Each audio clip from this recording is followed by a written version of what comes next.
estamos de vuelta aquí en UCI Noticias y el día de hoy inauguramos nuestro segmento UCI Regional y por eso estamos desde Huaraz con Fernando Granda. Adelante, Fernando, muy buenos días.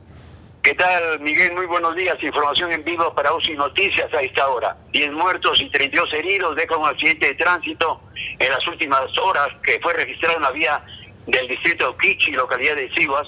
El bus interprovincial Rosario de placa H1 y 957 que traslada 42 pasajeros con destino a Lima, sede de Barrancón, a 1.900 metros, cerca al cruce de la carretera Ahijaedero con Santa Clara, en el interior de la región Ancas.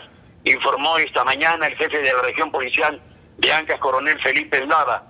Entre los fallecidos se encuentra el conductor del bus, que fue identificado como Elías Villanueva de la Cruz, de 34 años, 3 niños de 6 a 10 años que murieron en el accidente. Otros 6 aún no han sido identificados. La dueña de la empresa Rosario SAC, Lidia Rosario, confirmó que 2 de sus choferes murieron. Los cuerpos de las víctimas se encontraban entre los fierros retorcidos, en donde el personal de la comisaría de Siguas tratan de identificar hasta estos momentos a los fallecidos. 32 heridos han ingresado por emergencia al Hospital Central de Siguas, de los cuales 8 graves serán derivados en las próximas horas al Hospital Víctor Ramos Guardia de Huaraz, ha informado esta mañana médicos de ese nosocomio. Debemos también indicar que los cadáveres van a ingresar a la morgue de esta ciudad para la necropsia de ley.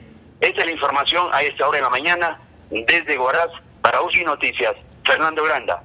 Muchas gracias, Fernando. Sí, fue Fernando Granda que estuvo conectado desde Huaraz con nosotros para informarnos de este terrible accidente en la ciudad de Siguas y que están trasladando a los heridos a un hospital para que puedan recibir la atención adecuada. Lamentable que se sigan dando, pasan los accidentes, pasan las cosas, pasan los días y se repite lo mismo.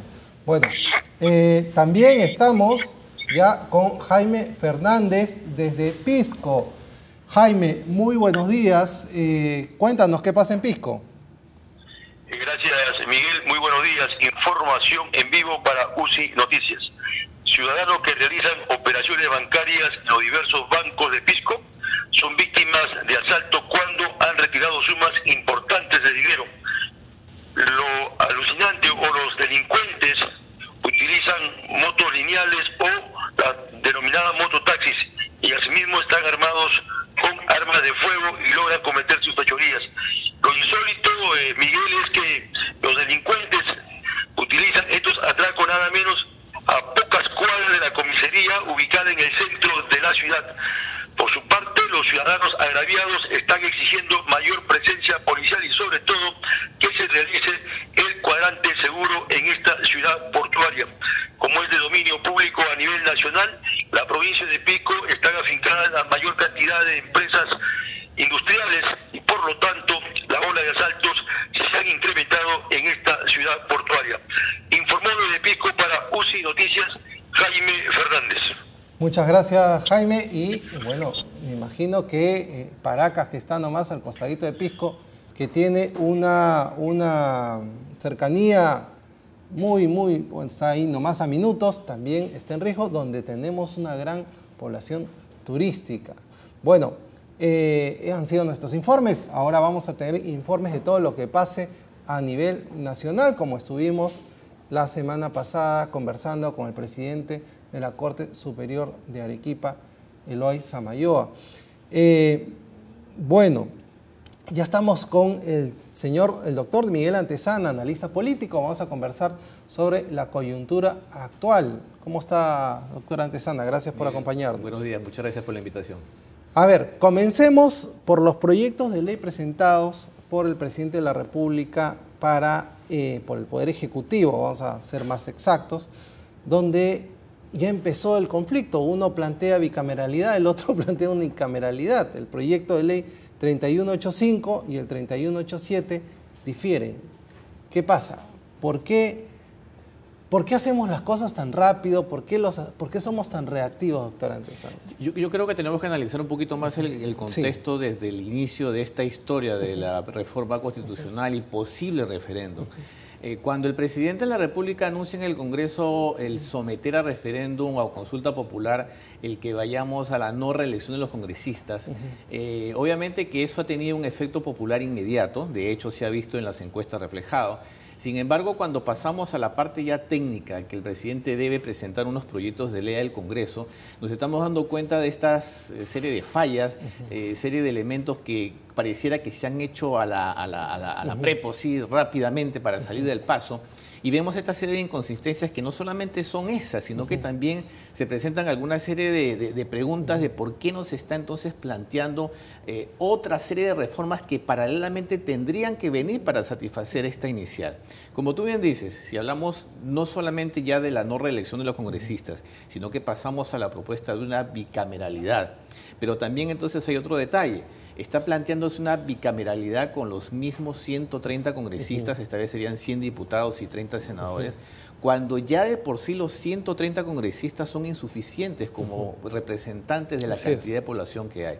Entonces ahí, por ejemplo, se presenta una tremenda falla, una tremenda inconsistencia. ¿Y de dónde se sacan esos 30? ¿No? Además, porque hay regiones que tienen una representación muy pequeña y Lima, además, no sé qué representación tienen, no sé qué ciudadano se siente identificado con qué parlamentario de Lima para el efecto de la representación. Exactamente, ¿no? Entonces tampoco estamos tocando otros problemas de fondo más estructurales de la calidad de la representación. Entonces, para empezar, el número de 130, asumiendo que se tome esta bicameralidad, es insuficiente. Ya en este momento los 130 son insuficientes como representantes de toda la población nacional. Si es que se pasa a una bicameralidad, por ejemplo, tomando referencia a la última formación que tuvimos, eran 180 diputados y 60 senadores. Entonces, fíjate que ya hay una reducción tremenda. Si es un tema de costos, estos costos se pueden asumir muy fácilmente. Tenemos también una institución sobredimensionada, hay una cantidad de empleados tremenda en el Congreso de la República que pudiera reducirse. Entonces, otro problema que también se está presentando, como decía hace un momento, es la calidad de esta representación.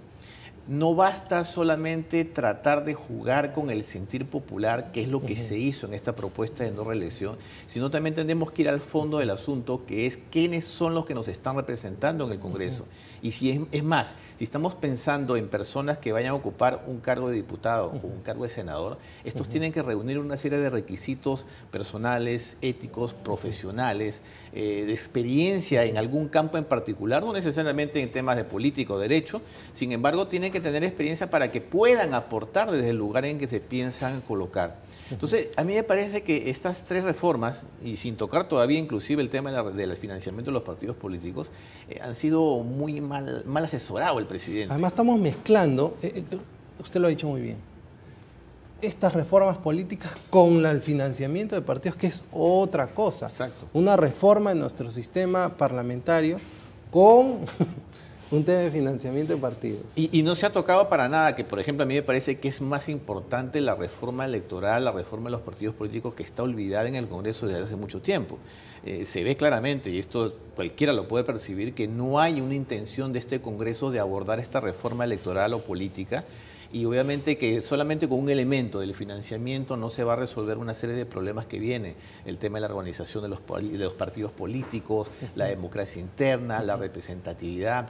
Esto, por ejemplo, que no mencionamos, el que obligadamente tengamos una representación paritaria de 50% hombres, 50% mujeres, también es hasta cierta forma populista, porque no se analiza de fondo en realidad lo que decía hace un momento, la calidad de la representación que debe tener las personas en el Congreso o en la bicameralidad que se está discutiendo. Doctor, todo el sistema de justicia se ha visto cuestionado el día de hoy. Hasta las resoluciones, las sentencias están cuestionadas, que se habla inclusive de revisarlas, lo cual va inclusive contra la seguridad jurídica, contra la cosa juzgada y todo eso. ¿Cuál es la luz al final del túnel para poder encontrar esto? Siguen saliendo los audios, todos los fines de semana estamos con esto, cuando creemos que ya acabaron por lo menos los audios por la semana, aparecen más audios en la mañana, uno ya no sabemos quién más va a estar, ya no sabemos, y nos generan esta situación a la población de desconfianza, ¿no? Ya no sé si me van a grabar, pues ya ponen cualquier cosa, si hablo con mi primo, con mi tío, A ver, ¿cómo nos ordenamos con esto? ¿Cómo recuperamos la confianza de nuestras instituciones hacia la sociedad civil? Entonces mencionaba una palabra clave, importantísima, la confianza. Yo creo que la confianza ha sido bastante torpedeada y en este momento a nivel institucional, no solamente en lo que es Poder Judicial, a nivel institucional, en estructuras del Estado, a nivel de la sociedad, yo creo que la confianza está en niveles mínimos, si es que todavía existe. Por lo tanto, esto requiere enfrentar el problema de una manera completa, estructural, una manera profesional. Y yo creo que en este momento todavía no se ha abordado en la solución de estos problemas. Más temprano vi una caricatura viniendo para acá que decía que tenemos 60.000 audios, tenemos de aquí para divertirnos hasta el próximo Mundial de Qatar. Y cada día van a salir audios y ciertamente todos los días están saliendo audios y cada día están agregándose personajes secundarios en esta historia que hasta ahora el gran personaje, el gran protagonista es el juez, entre comillas, sí. Inostroza. Sin embargo, yo creo que aquí tiene que enfrentarse el problema desde varios frentes. Si bien es cierto que el Poder Ejecutivo tiene una serie de facultades para enfrentar estos problemas a través de las propuestas legislativas, a través de la ejecución de lo que le corresponde como el Poder Ejecutivo, el Congreso enfrentando las reformas que pueda proponer el Ejecutivo o que puedan salir del propio Congreso. Y así sucesivamente también no podemos olvidarnos de las universidades. Las universidades también están siendo afectadas, lo que pasa es que hasta ahora, como se dice muy campechanamente, están pasando piola, pero también veamos que desde ahí viene la formación, por ejemplo, en el caso de los abogados, de los jueces. Entonces, ¿de qué estamos hablando? Los colegios profesionales, no solamente el colegio de abogados. Recordemos que en la vieja estructura, y digo vieja porque aparentemente la deberíamos cambiar, los colegios profesionales, no solamente los colegios de abogados, también eligen a consejeros. Y fíjate que también hay una desproporción tremenda entre una gran casa de estudios representativa del país, como es la San Marcos, tiene el mismo peso que una universidad pequeña creada hace 3, 4, 5 años. Entonces, inclusive con universidades que tienen dudosa reputación en este momento. Entonces, yo creo que hay que reformar por varios frentes. Hay que reformar el campo académico, hay que ver también el tema de la fuerza que de hecho el presidente en su mensaje dio un espaldarazo a lo que es la SUNEDO, que me parece muy bien. Sin embargo, también tenemos que ver cómo enfrentamos este problema de caras a las próximas elecciones regionales y municipales, que es lo que tenemos muy cerca. Están saliendo, y yo creo que es saludable que con el tema de los audios y el tema del periodismo de investigación comiencen a salir quiénes son los integrantes de estas listas que tienen antecedentes y que no deberían estar. Entonces yo creo que el gran efecto inmediato que está teniendo es esto, de evidenciar lo que todo el mundo suponía. Sin embargo, no basta. Doctor, el problema es el uso político de esta información para tumbarse enemigos y proteger a otros o chantajear a otros. Se hablaba de 2.000, pasamos a 25.000, ahora hablan de 60.000 y que son los medios de comunicación, se ha hecho un grupo de medios, donde está La República, Ojo Público, muy bien, que estén todos los que estén, pero el problema es que hay un uso político. Ya reveló IDL, reporteros, un aplauso para ellos por este tema periodístico que ha revelado la miseria de nuestro sistema judicial. Pero ¿dónde está el Ministerio Público? ¿Dónde está el Poder Judicial, que son los que tienen que tomar acción sobre esto? ¿Qué vamos a esperar? ¿Que salga un audio el cual nos diga que el que ganó la elección al gobierno regional en octubre, pero sale en diciembre el audio de él? O sea, ¿estamos esperando eso? ¿Cómo acabamos con este uso político? Y no sería nada raro que eso suceda. No sería nada raro que eso suceda. Es más, en las propuestas que ha hecho el presidente al Congreso, estas 3 últimas propuestas, me extraña muchísimo que no se haya presentado precisamente la reforma judicial. Entonces, ¿qué estamos esperando para precisamente atacar el problema? Yo creo que necesariamente van a tener que tomarse medidas más fuertes. No quiero decir la palabra radical porque suena de verdad muy extremista. Sin embargo, mientras no se enfrente la reforma del Poder Judicial y no se tomen estas medidas que tú bien mencionas, ¿cómo podemos obtener justicia si precisamente están en tela de juicio los fiscales, los jueces, y cada vez que nos enteramos de un gallo nos enteramos de que esta crisis está creciendo? Antes creíamos que esta crisis estaba circunscrita al circuito del Callao. El nuevo presidente del Poder Judicial ha dicho que está 14. En 14 de 34 y dice que no son los 34. Entonces, estamos de verdad que en una situación bastante crítica. Yo creo que también no es para alarmarse porque siempre de las crisis van a salir soluciones necesariamente. Yo creo que tenemos que tocar el fondo y creo que todavía no lo hemos tocado. En la medida que se comiencen a revelar y a procesar, porque asumiendo que sea cierto que son 60.000 audios, procesar 60.000 audios por supuesto que toma muchísimo tiempo. Entonces, todavía nos falta ver. Pero lo que quizás hemos privatizado la justicia, ¿no? O sea, ahora son ese sector de la prensa el que dice quién es bueno o quién es malo. Ya no es el Poder Judicial, ya no es el Ministerio Público. Pero fíjate que yo lo veo desde el punto de vista que si no se hubiese transferido, pasado, filtrado, como quieras llamarlo, no sabía nada. Entonces, si los medios, y me parece además muy bueno que ya no sea, digamos, el monopolio lo tenga IDL. Fíjate que ya muchísimos medios ahora todos los días están divulgando nuevos audios. Si esto no sucediera, no nos hubiésemos enterado de lo que está pasando. Es más, yo espero que toda esta cantidad de audios de verdad ya esté en manos de la prensa o de los periodistas de investigación para que esta verdad no sea echar tierrita y que nos olvidemos. Entonces, lamentablemente no es lo deseable que los medios de comunicación o algunos periodistas de investigación tengan en poder estos y procesen y divulguen estos audios. Sin embargo, cuando tenemos la institución así tan afectada, hasta ahora yo creo que es la mejor solución, mientras tanto, ¿no? Bueno, doctor, muchas gracias por su participación.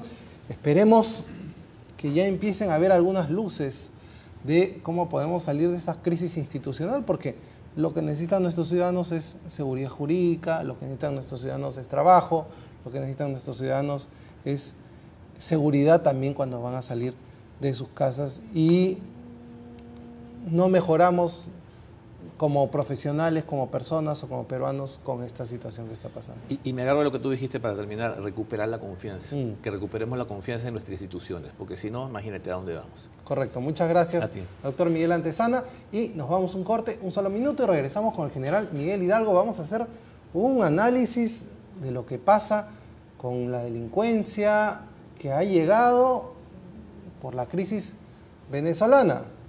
Vamos a conversar con el general Miguel Hidalgo, ex ministro del Interior, para hacer una visión integral de este problema que se ha dado en la sociedad peruana.